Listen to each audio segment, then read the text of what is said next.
Bonjour et bienvenue dans le JT de ce mardi 1er février. Voici les titres que nous allons développer. Annulation des manifestations sportives et culturelles, exonération facultative de CFE pour création ou extension d'établissements et inapplication du protocole sanitaire. C'est parti.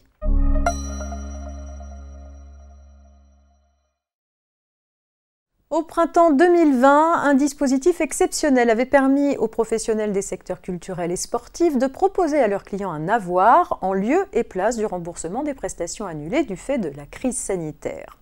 La récente recrudescence de l'épidémie de Covid-19 et les mesures adoptées pour y faire face conduisent à des annulations d'événements au sein des établissements culturels et sportifs qui s'ajoutent aux annulations résultant de la contamination des artistes ou sportifs professionnels. Dans ce contexte, le dispositif évoqué est rétabli. Les professionnels concernés pourront y recourir pour les contrats dont la résolution intervient entre le 3 janvier et le 31 juillet 2022.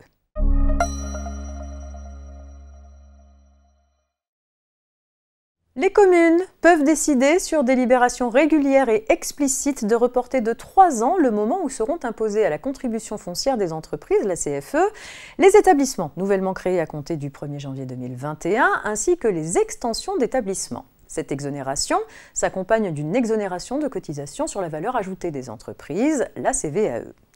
La création d'établissements s'entend de toute implantation nouvelle d'une entreprise dans la commune n'ayant pas la nature d'un changement d'exploitant. Pour une entreprise employant des salariés, la première année d'imposition à la CFE correspond à l'année suivant celle où elle a versé des salaires pour la première fois.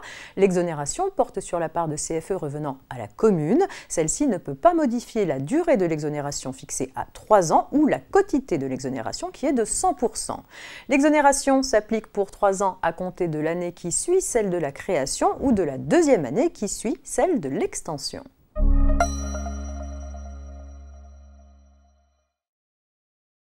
L'employeur a une obligation légale de sécurité et de prévention des risques qui le contraint à prendre en compte les mesures du protocole sanitaire dans le cadre de l'épidémie de Covid-19.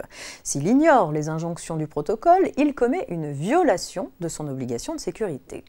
Si l'inspection du travail constate une situation dangereuse résultant d'un risque d'exposition des salariés au Covid-19, le DRETS peut adresser à l'employeur une mise en demeure de remédier à la situation avec un délai d'exécution.